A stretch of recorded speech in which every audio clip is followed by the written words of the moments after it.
지난주에 혹시 못 오셨던 분들 때문에 잠깐만 요약을 하자면요. 마귀와 사탄에 대해서 그의 활동에 대해서 저희들이 성경 전체에 걸쳐서 한번 살펴보고 있습니다. 많이 있지만 한 가지 다시 한번 나누고 싶은 특징은 여러분이 받으신 핸드아웃만 보아도 구약 성경에는 마귀, 사탄 이런 말이 등장하는 횟수가 굉장히 적어요. 그러나 신약 성경은 거의 모든 책에 마귀와 사탄에 대해서 직접 나오고 있습니다.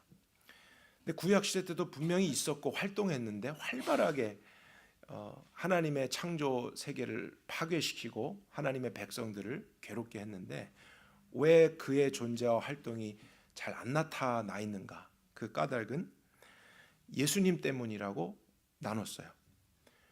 왜냐하면 예수님이 오시기 이전에는 그게 마귀의 역사인지 사단이 하는 일인지를 인간으로서는 다 알 수가 없었기 때문입니다. 그러나 역사 속에서 인물 속에서 사단은 분명히 일하고 있었고 그 다음에 예수님이 오신 이후에도 똑같은 일을 한 거예요. 새로운 일 아닙니다. 똑같이 인간에게 하듯이 인간으로 오신 예수님에게 그렇게 역사했을 때 하지만 예수님은 사탄아 그 정체를 드러내신 거죠. 그분이 하신 일로 말미암아 우리는 동일한 일이 우리에게 또 비슷하게 일어날 때 이것이 우연이거나 그냥 있는 일이 아니라 또 사단의 역사일 수 있다라는 것. 우리가 그렇게 비춰볼 수 있을 것 같아요. 우리 핸드아웃에서 뒷장에 베드로 전서 5장 8절을 한번 보겠습니다. 근신하라 깨어라 너희 대적 마귀가 우는 사자같이 두루다니며 삼킬 자를 찾나니. 분명히 마귀라 그랬습니다. 사탄입니다. 믿는 자들을 향해서 그가 우는 사자같이 너무 배가 고파서 먹잇감을 찾는 사자처럼 두루 다니고 있다. 경고를 했습니다. 그러니까 우리가 살아계신 하나님을 믿고 성경이 진리를 기록한 말씀이라는 것을 믿는다면 싫든지 좋든지 사단의 존재와 활동을 인정해야만 합니다. 왜냐하면 그것을 가르치고 있기 때문이에요. 경고하고 있기 때문이에요. 주의해라. 경계해라.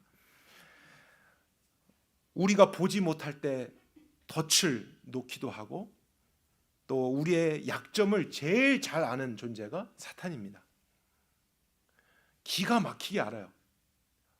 어떻게 하면 내가 제일 힘들고 우리 가정이 제일 어려울지를 사탄은 기가 막히게 압니다. 그래서 다른 거는 안 건드리고 항상 그 문제만 계속 건드리려고 해요.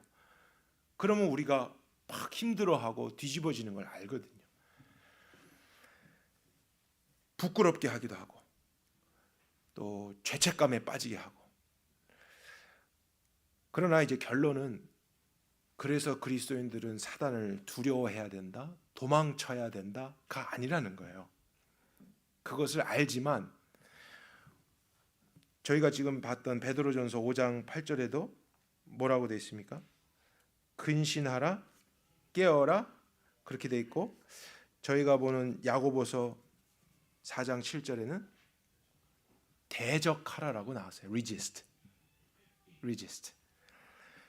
우리가 마귀를 도망치고 무서워하고 숨어 다니는 게 아니고 경계하고 깨어 있다가 대적해라, 저항해라, 싸워라. 그러면 마귀는 어떻게 된다고 또 나왔죠? 피하리라라는 것이에요. 야고보서에. 근데 전 이 단어가 너무 약한 표현이라고 생각이 들어요. 영어로는 He will flee from you라고 돼 있어요. flee는 도망치다예요. 너를 급히 떠날 거다. 멀리 달아날 거다라는 거예요. 그러니까 사단이 우리를 이길 수 없다라는 거예요. 이미 하나님은 그러한 권세를 저와 여러분들에게 주셨습니다. 두렵게 하기도 하고 문제를 일으키기도 하지만 우리가 당하는 게 아니고 하나님이 주신 그 약속과 방법에 의해서 싸우면 그가 우리를 도망치고 우리에게서 멀리 달아나게 된다는 거예요. 근데 이 달아난다는 표현이 또 다른 의미 있습니다. 뭐냐면 달아났는데 나중에 또 어떻게 될 수 있죠? 또 다시 올 수 있는 거예요. 없어지는 건 아니에요. 예수님한테도 시험했다가 잠깐 떠나니라 이렇게 돼 있어요. 그리고 또 찾아오죠. 그러니까 우리는 담대하게 믿음으로 늘 대적하면서 이미 승리한 싸움을 싸우는 것이고 마지막까지 그 싸움을 싸워야 된다는 인식 속에 살아가야 한다는 거예요. 방심하지 말고 다 이루었다, 한 번 잘 싸우고 한 번 이겼다 해서 방심하지 말고 다시 찾아올 수 있는 그 마귀를 경계하고 주의해서 resist, 대적할 수 있는 저와 여러분이 되어야 할 것입니다.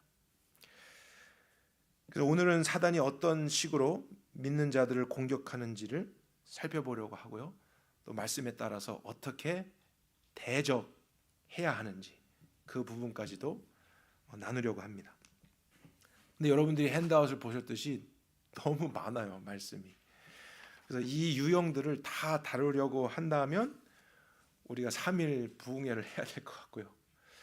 이 시간 안에 그래도 꼭 필요한 것을 어떻게 나누면 좋을까 하다가 제가 창세기 3장을 중심으로 정리하면 좋겠다라는 마음을 갖게 됐습니다.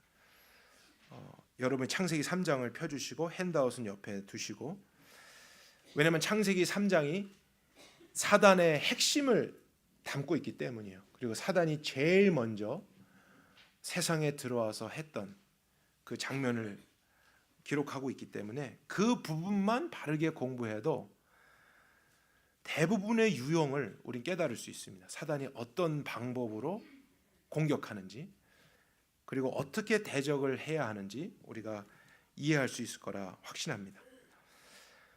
창세기 3장은 여러분들이 성경을 직접 펴주시고 저와 함께 보도록 하죠. 3장 1절입니다. 그런데 뱀은 여호와 하나님이 지은 들짐승 중에 가장 간교했다. 뱀이 여자에게 물었다.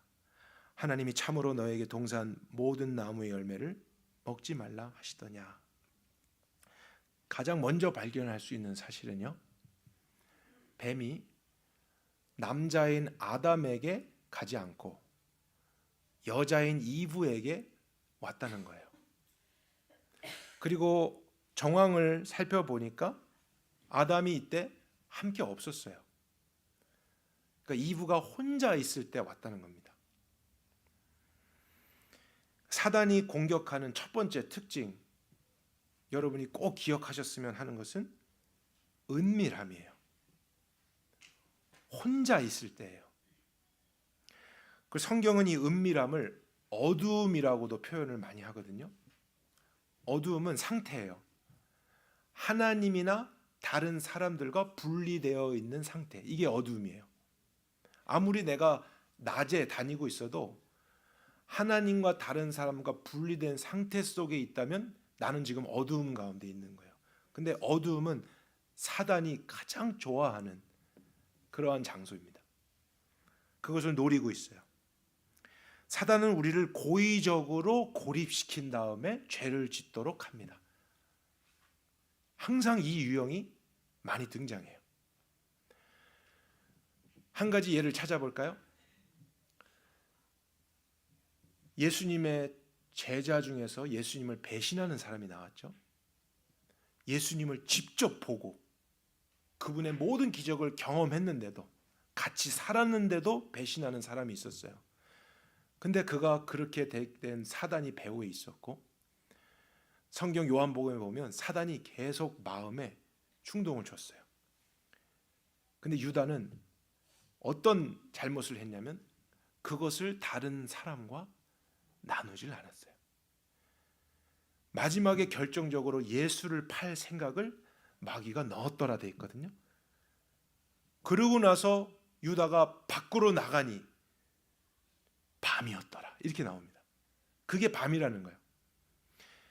다른 제자들은 유다가 뭔가 할 일이 있어서 나갔나 보다 이렇게 생각했다고 됐어요.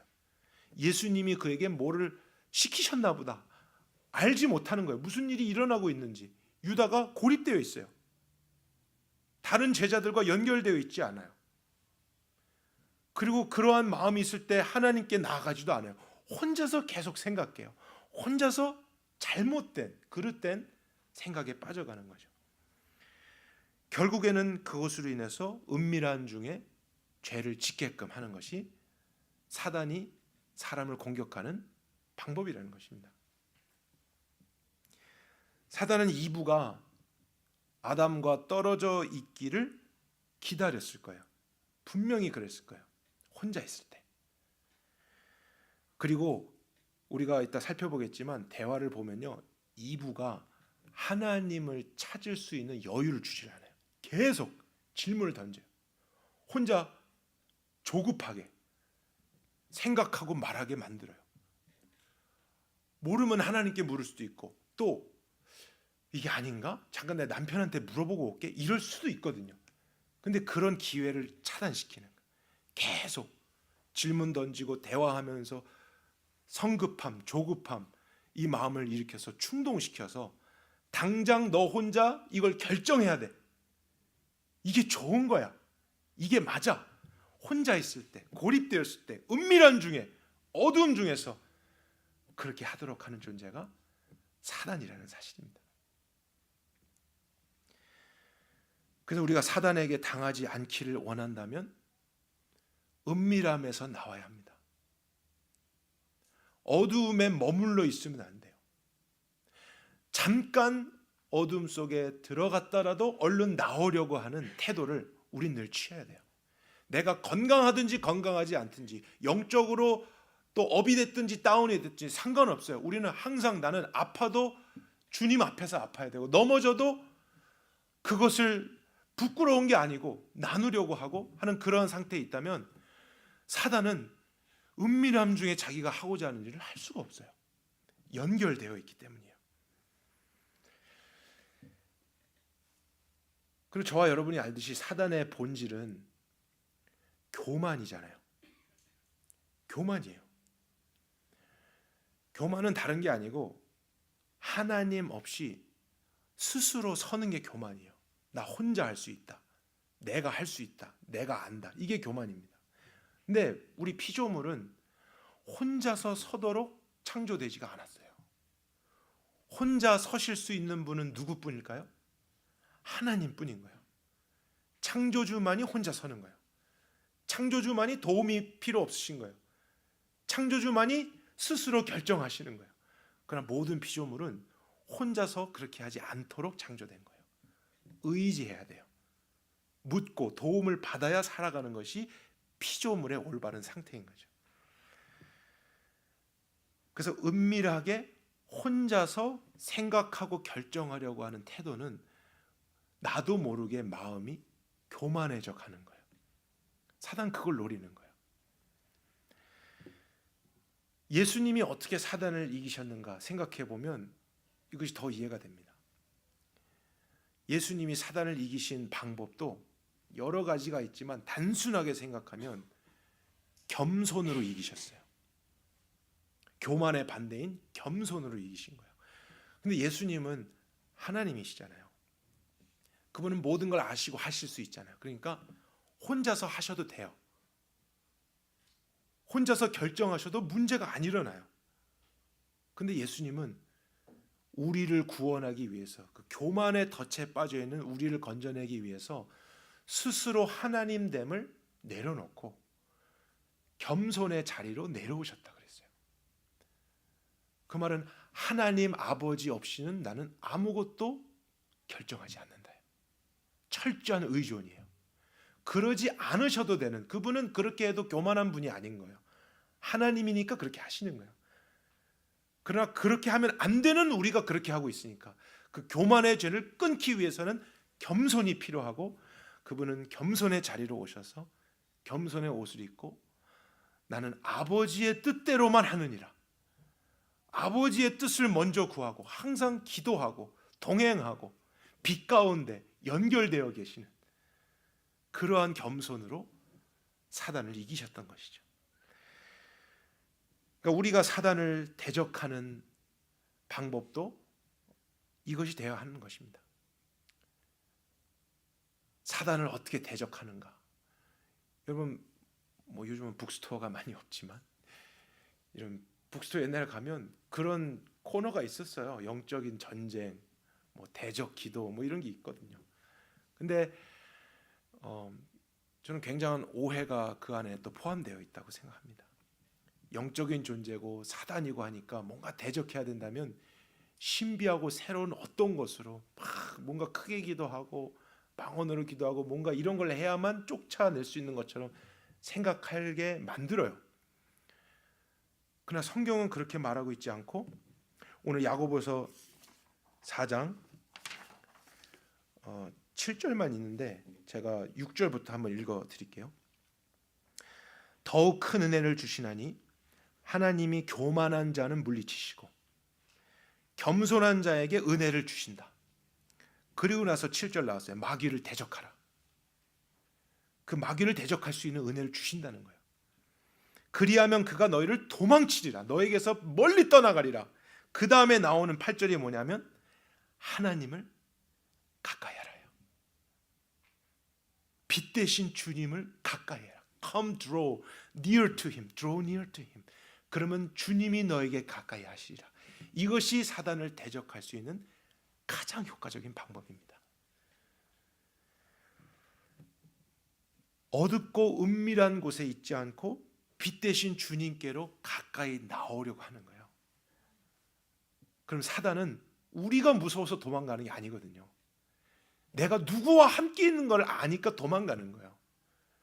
내가 누구를 의지하는 걸 아니까 그가 해할 수가 없는 거예요. 내가 누구에게 기도하고 누구에게 묻고 있는 것을 아니까 그는 더 이상 나를 속일 수 없는 거예요. 근데 혼자 있으면 타당해요. 그럴수록 더 주님께, 하나님께 가까이 하라. 이것이 저와 여러분의 삶이 될 수 있길 바랍니다. 어떤 상태든지 관계없어요. 여러분의 현재 모습 그대로 가까이 나와라. 주님께 가까이 나라.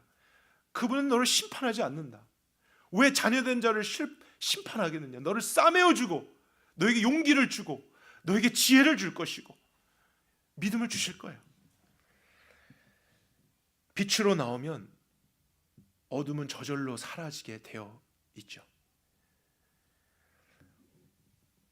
혼자서 빨리 뭔가를 해내는 것이 중요한 게 아니라 우리 그리스도인들은 천천히 가더라도 함께 하는 것이 안전한 겁니다. 주님과 함께 다시 한번 묻고 그런 것 같아도 기다리고 내가 앞서가려고 하지 말고 하나님을 따라가려고 하는 이 빛 안에서의 신앙, 이것이 사단을 대적하는 방법인 줄 믿으시길 바랍니다. 그리고 다른 믿음의 사람들과 또 나누는 것. 이브가 아담에게 한 번만 나눴더라면, 한 번만 같이 했더라면 상황은 완전히 달라졌을 거예요.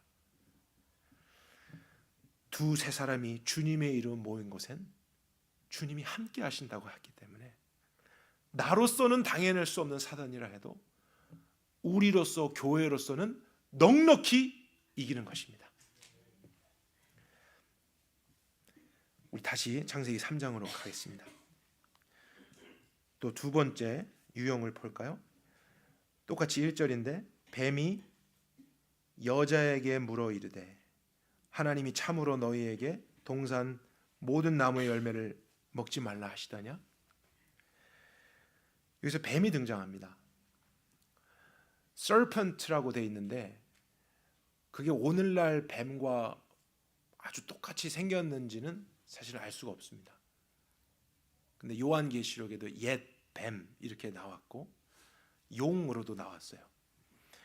그래서 어떤 그런 형태일 거라는 것은 짐작이 갑니다. 하나님이 만든 피조물 중에 어떤 짐승이었습니다.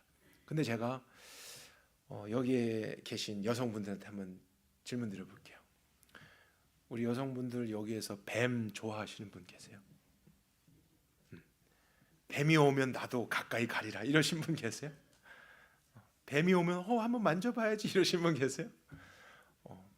대부분 여성분들은 자연적으로 뱀 싫어하잖아요.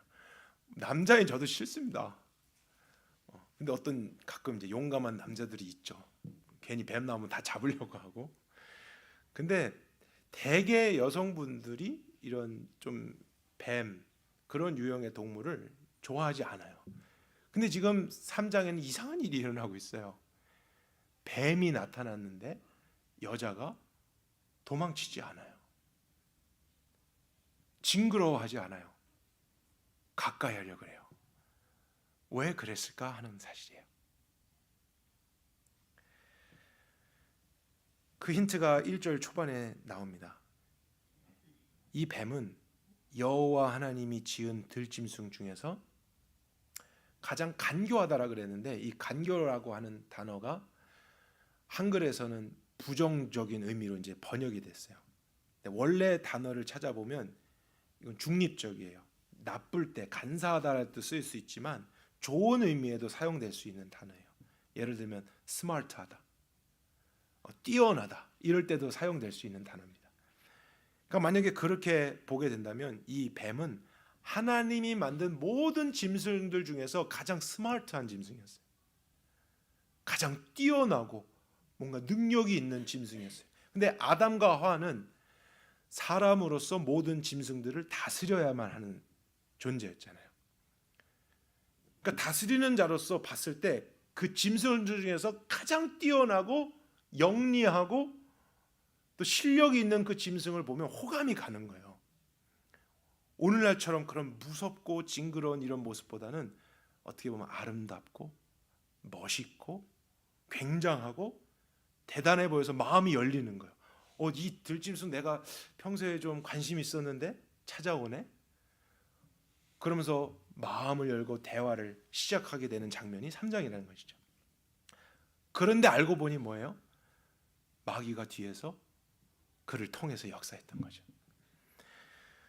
두 번째 유형 저희들이 생각해 보면요, 사단은 뿔 달린 모습으로 여러분에게 나타나서 여러분을 겁주고 협박하고 공격하는 식으로 일하지 않습니다.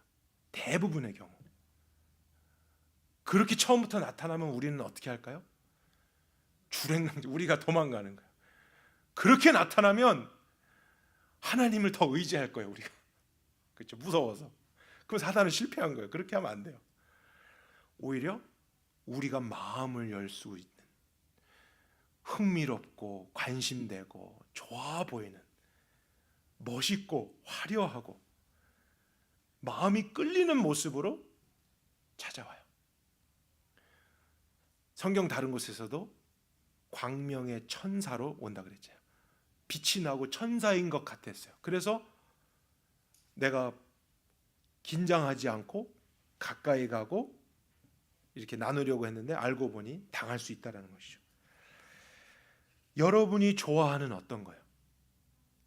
여러분이 쉽게 마음을 열 수 있는 어떤 대상, 어떠한 사람, 어떠한 일들, 사단은 그것을 즐겨 사용합니다.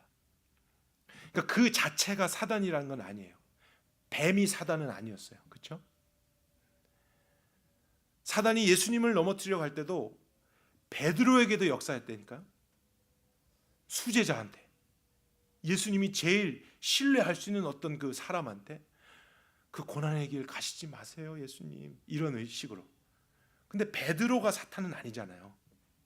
그 순간 베드로를 통해서 가장 신뢰하고 수제자를 통해서도 사단이 역사할 수 있는 것처럼 저와 여러분에게 가장 뭔가 관심이 끌리고 편안하고 좋아 보이는 어떤 것으로 사단은 찾아올 수 있다는 것을 기억해야 됩니다.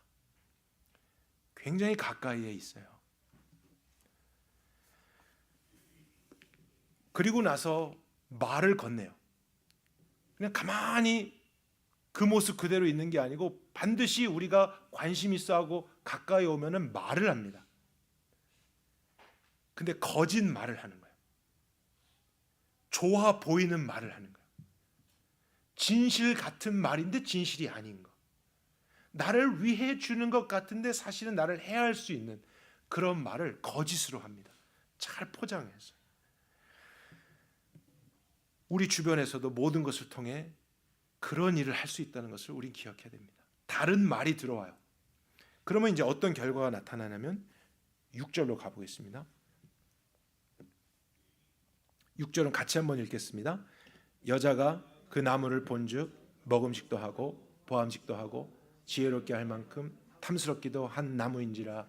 여자가 그 열매를 따먹고 자기와 함께 있는 남편에게도 그가 먹인지라. 여러분, 뱀의 말을 듣기 전에는 그 선악을 알게 하는 나무의 열매를 보고 이분은 이건 먹으면 안 돼, 이건 하나님이 하지 말라 그랬어, 좋지 않은 거야라는 감정을 가지고 있었어요. 올바른 생각을 하고 있었어요. 그런데 뱀의 말을 들은 직후에 거짓된 다른 말이 마음에 들어오고 나서 어떠한 영향력을 주냐면 감정을 바꾸는 거예요. 안 좋은 건데 그게 좋아지도록 느낌을 사용하는 겁니다. 이게 참 무섭습니다. 참 굉장한 방법입니다. 그래서 예전에는 먹으면 안 돼, 이건 안 좋은 거야 했는데 진짜 맛있을 것 같네, 하나님이 싫어하는 거야, 하지 말라고 한 거야, 근데 이거 굉장한 지혜를 줄 것 같네, 눈에 보기에 너무 탐스럽고 막 흥분되고 감정이 바뀐 거예요. 그 다른 말이 들어옴으로써 내 안에서 그것을 바꿔내는 것이죠. 그릇된 생각이에요. 하면 안 되는 건데 해야겠다, 이런 생각을 주는 거예요. 말 때문이에요. 그래서 진리보다 감정과 나의 생각을 따르도록 부추기는 것, 이것이 사단이 우리를 공격하는 유형입니다. 진리보다 지금 현재 내 감정을 따라가는 것, 현재 나의 생각을 옳다고 따라가는 것, 그 길 끝에서 우리는 죄를 짓게 되죠. 사단이 얼마나 교활해요? 그가 직접 선과 악을 알게 하는 나무의 열매를 따서 이분은 싫어요, 근데 입을 벌려, 그 다음에 먹어, 죽어야 돼. 사단이 직접 절대 안 해요. 사단은 멋있어 보이는 모습, 아름다운 모습, 난 가장 스마트해, 정말 평소에 대화하고 싶었어, 말을 계속 그런가? 근데 아무한테도 안 묻고 진짜 그런 것 같아, 느낌이 좋아, 정말 잘 될 것 같아. 자기가 따서 자기가 먹는 거예요. 사단은 도와주지 않았어요. 말만 했을 뿐이에요. 그러니 그 죄에 대한 책임이 사단에게만 있는 게 아니라 사람에게도 있다라는 거예요. 그는 속였을 뿐이고, 진리보다 그 감정과 자신의 현재의 생각을 믿고 행한 자는 인간이기 때문에 우리에게 그 책임이 있는 거죠. 교활한 사탄입니다. 근데 좋은 감정만이 아니고 때로는 나쁜 감정을 일으켜서도 죄에 빠지게 할 때가 있어요. 제가 예를 생각해 보다가 느헤미야가 생각이 났어요. 느헤미야가 하나님의 명령을 받아서 무너진 예루살렘 성벽을 다시 짓게 되잖아요. 이스라엘 백성들은 의지가 다 무너졌어요. 그리고 현실이 불가능해요. 그러나 느헤미야를 사용하사 믿음을 일으키시고 또 그가 관리로서 모든 재료 필요한 것을 다 가지고 온 거예요. 할 수 있어, 백성들아 합시다. 그렇게 하는데 하나님이 얼마나 선한 뜻을 이루어내고 있어요. 그때 탁 등장하는 적들이 있잖아요. 산발랏, 도비아, 아라비아 사람들 갑자기 여기저기서 나타나요. 근데 이름은 사탄, 마귀 이렇게 안 써 있지만 그 존재가 바로 사탄이었다는 거예요. 하나님이 하시고자 하는 것을 무너지게 하고 중단시키게 하는 일을 뒤에서 하는 거죠. 근데 그때 했던 방법은 하나님께서 보내신 자가 아니라 도비아와 산발랏에게 뇌물을 받고 내게 이런 예언을 함이라. 느헤미야에게 어떤 사람이 와서 하나님이 이런 말씀을 주셨습니다 하고 예언을 했어요. 근데 알고 보니 그가 거짓 예언을 한 거였어요. 다른 말을 넣어준 거죠. 왜 그랬냐면 그것을 하면서 뇌물을 주면서 나를 두렵게 한 까닭이다. 두렵게 함으로써 내가 범죄케 하고 나를 비방하려 함이었음이니라. 그러니까 사단이 어떤 경우에는 내 안에 다른 말을 넣어주는데 그 말 때문에 두려움을 일으키는 거예요. 걱정을 크게 일으키는 거예요. 사실은 안 일어날 일 가능성이 훨씬 많은 거예요. 근데 불필요한 걱정과 염려, 근심, 두려움이 막 갑자기 소용돌이를 치니까 믿음으로 잘하고 있던 일도 중단하게 되는 거죠. 잘하고 있었는데 그 말 때문에, 그 나의 감정과 그 현재의 그 잘못된 생각이 나의 믿음을 사로잡고, 여러분, 두려움은 실체가 아니에요. 두려움은 허상입니다. 두려움은 여러분의 눈을 가릴 뿐이에요. 진짜 실체는 하나님과 그분의 뜻 안에 있어요. 영원한 그 실체. 두려움은 허상으로 내가 그것을 못 보도록 그냥 눈을 가릴 뿐이에요. 가렸다고 없는 게 아니거든요. 있는데 우리 인간의 연약함을, 그 감정을 업앤다운 자꾸 공격해서 결국엔 스스로 하나님의 뜻을 중단하도록 부추기는 거죠. 우리가 이런 유형들을 이제 공부했으니까 앞으로는 저와 여러분이 감정을 의지하지 말고 감정에 지배받지 않은 훈련을 해야 한다고 생각합니다. 이 훈련이 참 필요합니다. 그래서 이런 것이 될 수 있을 것 같아요. 만약에 제가 오래전부터 스스로 하고 있던 거거든요. 어떤 일이 너무 좋아 보여요. 너무 그럴듯하고 당장 하고 싶을 때, 그때 제가 의지적으로 멈춥니다. 그거를. 내가 너무 좋아하는 것을 보니 어쩌면 하나님의 뜻이 아닐 수도 있겠다, 막 이런 생각을 해봐요. 반대편에 한번 서보는 거예요. 그 감정이 나를 이끄는 대로 그냥 이끌려고 하지 말고, 내가 느낌이 좋다고 다 하나님의 뜻이다 이렇게 믿는 거는 어리석은 거예요. 그럴 때도 있지만 아닐 때도 있는 거예요. 또 내 느낌이 나빠요. 하기 싫어요. 귀찮아요. 그렇다고 해서 안 하지 말고, 내가 너무 이 일을 하기 싫어하는 거 보니까, 너무 귀찮고 그런 거 보니까 어쩌면 꼭 해야겠다, 하나님의 뜻이 이것일 수도 있겠어. 사단이 나로 하여금 그걸 순종하지 못하도록 방해하는 건 아닐까? 그것을 내가 의지적으로 기다리면서 생각해 보는 거예요. 감정에 지배받지 않으려고, 감정에 끌려다니지 않으려고. 물론 좋지 않은 감정, 나쁜 감정을 통해서 주님이 막으실 때도 있습니다. 그걸 부인하는 건 아닙니다. 그러나 내 느낌에 좋지 않다고 해서 이거는 절대로 하나님의 뜻이 아니다라고 단정하는 것이 우리에게 잘못일 수 있다는 거죠. 그 모든 문을 열어둔 채 나는 그때도 은밀함 중에 혼자 느끼고 혼자 생각하지 말고 어떻게 하라고요? 빛으로 나오고 연결되고 다시 한번 하나님을 의지해보는 이러한 훈련이 여러분 개인에게 있으셨으면 좋겠어요. 또 다른 것, 3장으로 다시 갑니다.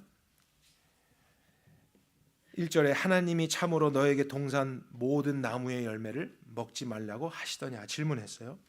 근데 이때 여자가 뭐라고 대답하는지 한번 봅시다. 여자가 뱀에게 말하되 동산 나무의 열매를 우리가 먹을 수 있으나 합니다. 근데 여러분, 이거는 맞는 말 같지만 사실 중요한 것을 빠뜨린 말이에요. 하나님이 그랬느냐 했는데 동산 나무의 열매는 우리가 먹을 수 있다고 하셨어, 이렇게 대답했어요. 근데 2장에서 하나님이 하신 말씀이거든요. 2장에는 정확히 어떻게 나와 있냐면 동산 나무의 열매들은 마음대로, 임의로 먹을 수 있으나, 이렇게 나왔어요. 그 임의로, 마음대로라는 단어를 더 쉽게 여러분이 느낄 수 있도록 영어로 말씀드려 볼게요. freely예요. freely. 동산 여기에 있는 모든 나무 열매들, 모든 것은 freely하게 너가 마음대로 해도 좋다. 하나님은 그렇게 말씀하셨어요. 이 차이가 느껴지십니까? 그냥 누가 집에 왔는데 뭐 테이블에 있는 거 드셔도 괜찮아요, 이렇게 말하는 거 하고, 여기 있는 거는 마음대로 다 하셔도 괜찮아요, all you can eat이에요. 하고 싶은 대로 다 자유예요. 우리 인간을 향한 하나님의 사랑이고 그만큼 우리를 위한다는 마음이 담겨진 게 프릴리라는 그 단어 안에 있어요. 근데 그걸 빠뜨렸다고요. 그걸 빠뜨리면 안 되죠. 거기에 강조가 있는데 동산 나무의 모든 열매는 먹을 수 있지만 그 다음에 또 뭐라고 했는지 3절 봅니다. 동산 중앙에 있는 나무의 열매는, 이것도 잘못이에요. 하나님이 동산 중앙에 있는 나무의 열매는 먹지 말라 이렇게 안 했어요. 그냥 동산 중앙에 있는 어떤 나무인데 그건 먹지 마라 이렇게 말한 게 아니에요. 왜 그 나무를 먹지 말냐면 그거는 선과 악을 알게 하는 나무이기 때문에 먹지 말라 그랬어요. 정확하게 기억하고 있어야죠. 왜 먹지 말라고 하는지. 근데 또 3절에 보니까 하나님 말씀에 너희는 먹지도 말고 뭐라고요? 만지지도 말라 그랬어요. 근데 2장에 보면 하나님은 이렇게 말씀하신 적이 없어요. 먹지 말라 그랬지 먹지도 말고 만지지도 말고 보아서도 안 돼? 이렇게 하나님이 말씀하신 적 없어요. 근데 여기서 만지지도 말라 하는 그 어감 속에 뭔가 이브가 하나님의 말씀을 좀 오해하고 있구나 이런 게 느껴져요. 하나님이 항상 24시간 거기 근처에 가나 안 가나 만지나 보나 지켜보는, 감시당하고 있는 것처럼 그렇게 느껴지는 것이 바로 이 표현인 것 같고요. 마지막이 이제 제일 심각하죠. 너희가 죽을까 하노라 그랬습니다. You may die. 근데 하나님은 이렇게 말씀하시지 않았어요. 정확하게 뭐라고 말씀하시냐면 You will surely die 그랬어요. You may die 하고 You will surely die는 완전히 다릅니다. 죽을지도 몰라, 죽을까 봐, 이게 아닙니다. 반드시 죽어, 정령 죽는 거야. 이건 진짜로 안 좋은 거야. 내가 너를 사랑하는 자로서, 너를 이렇게 아름답게 창조한 자로서 명령한다. 그것을 먹으면 안 된다. 너에게 좋지 않다. 정령 죽으리라. 하나님은 그들을 사랑하기 때문에 경고한 거잖아요. 진짜 먹으면 죽으니까. 그래서 우리도 살면서 진짜 위험한 거에 뭐 이렇게 사인 같은 거 해놓은 거 아니겠어요? 해골 같은 거 막 그려놓고 빨간색으로 해놓고, 왜냐면 진짜 먹으면 안 되니까. 장난이 아니잖아요. 경고를 해야 되잖아요. 그게 surely라고요. 근데 그 단어를 빠뜨리고 죽을까 하노라. 우리가 발견한 것은 뭐냐면 이브가 하나님의 말씀을 처음부터 정확하게 붙잡고 있지 않다라는 거예요. 저는 이것이 남편인 아담에게도 책임이 있을 수 있겠다 생각을 해봤어요. 왜냐하면 처음 2장에 보면 이 명령을 아담에게 주셨어요. 아담에게 주신 거예요. 그럼 이분은 이 말씀을 어디서 들었을까요? 남편에게서 들은 거예요. 근데 남편이 더 분명하게, 더 자세하게 계속해서 나누고 가르쳤다면 조금 더 낫지 않았을까? 성경에는 없지만 남편으로서 한번 생각해 봤습니다. 근데 그만큼 하나님의 말씀을 바르게 알고 있다는 게 중요하다는 거예요. 사탄은 언제 어떻게 공격하냐면 대충 알고 있을 때 공격합니다. 아예 잘 모르는 사람은 이렇게 안 당해요. 아예 모르는 사람, 하나님이 그렇게 말씀하셨냐? 아예 잘 모르면 모르겠는데요. 내가 잠깐 물어보고 올게요. 이렇게 반응한다고요. 잘 아는 사람은 하나님이 이렇게 말씀하셨냐? 아니, 그렇게 말씀하신 적이 없어. 이렇게 해요. 근데 대충 아는 사람은 어떻게 하냐면 그런 것 같아. 만지지도 말라 그랬고 죽을까 하노라, 이렇게 이제 혼돈이 금방 오는 거예요. 그러니까 이런 상태에서 잘못된 믿음을 갖게 만드는 거죠.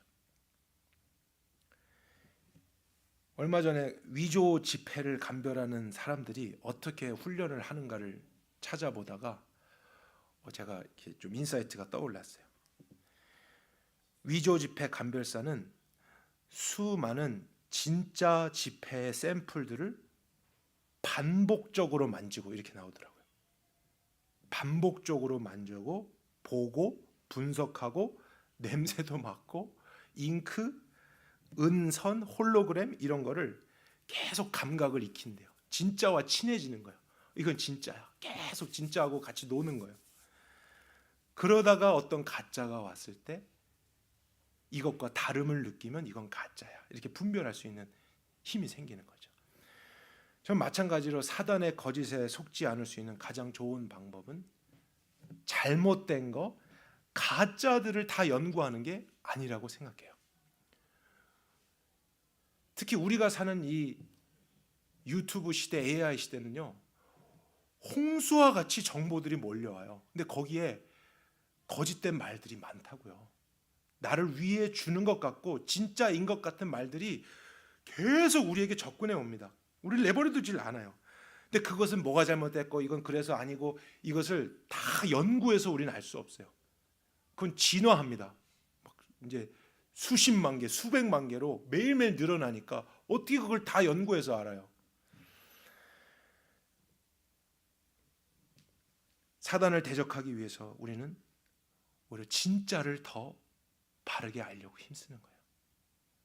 이미 알고 있는 것을 더 바르게, 더 그것을 가까이에 날마다 거기에서부터 출발하는 거예요. 그럼 오늘 가면을 바꿔서 또 찾아와도 우린 이건 아니야. 하나님의 뜻이 아니야. 내가 매일매일 가까이 하고 진짜로 붙들고 날마다 훈련하고 반복하고 있는 그 진리의 말씀은 그게 아니야. 정확하게 무엇 때문인지 다 말을 못해도 그것을 쉽게 우리는 분간할 수 있다는 것이죠.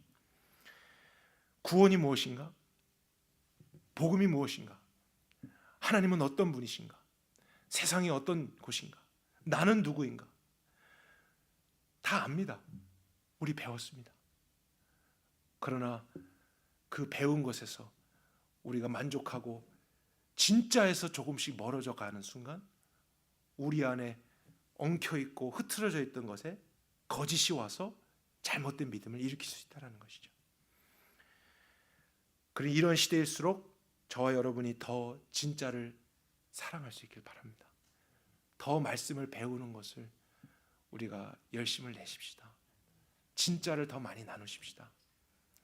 그래서 눈 감고도 그 진짜를 냄새 맡고 만져도 이건 진짜 맞네 이렇게 할 수 있을 정도로 복음을 깊이 알고 하나님의 나라를 알고 그 구원의 의미를 알아갈 수 있는 저와 여러분이 될 수 있길 바라요. 그것으로 우리는 사단을 넉넉히 대적할 수 있습니다. 지금까지 사단이 우리를 공격하는 유형들 어떻게 대적할 것인가를 나눴습니다. 여러분은 오늘 나눈 내용 중에 무엇이 가장 마음에 남으십니까? 저는 이 나눈 것 중에서 겸손이라는 단어가 제일 마음에 남습니다. 겸손한 사람은 늘 배우는 자리에 있습니다. 겸손한 사람은 혼자 있지 않고 늘 함께 하려고 합니다. 그리고 무엇보다 겸손한 사람은 다른 사람을 보며 사단이 역사하고 있구나 그런 판단만 해가지 않고 오늘 나의 생각에도 사단은 역사할 수 있구나 이렇게 인정하면서 살아가요. 그게 겸손이잖아요. 나에게도 이런 일이 있을 수 있다는 거예요. 내가 사단적이 될 수 있다는 거예요. 그거를 겸손히 인정하는 자, 그러나 그것을 가지고 하나님께 나아가는 자, 그 연약함을 또 나누는 자, 그것 때문에 더 진리를 가까이 하고 배우려고 하고 내가 약할수록 주님이 나의 강함이십니다. 내가 이렇게 모르니 주님이 나에게 지혜를 주셔야 됩니다. 내가 잘하지 못하는 것만 의지하지 않고 잘하는 것에서도 난 주님을 의지하며 살아가겠습니다. 이 겸손이 사단의 모든 괴계와 술수를 물리칠 것입니다. 여러분의 마음속에 겸손의 영으로 충만하실 수 있기를 바랍니다. 겸손으로 우리 옷을 입으십시다.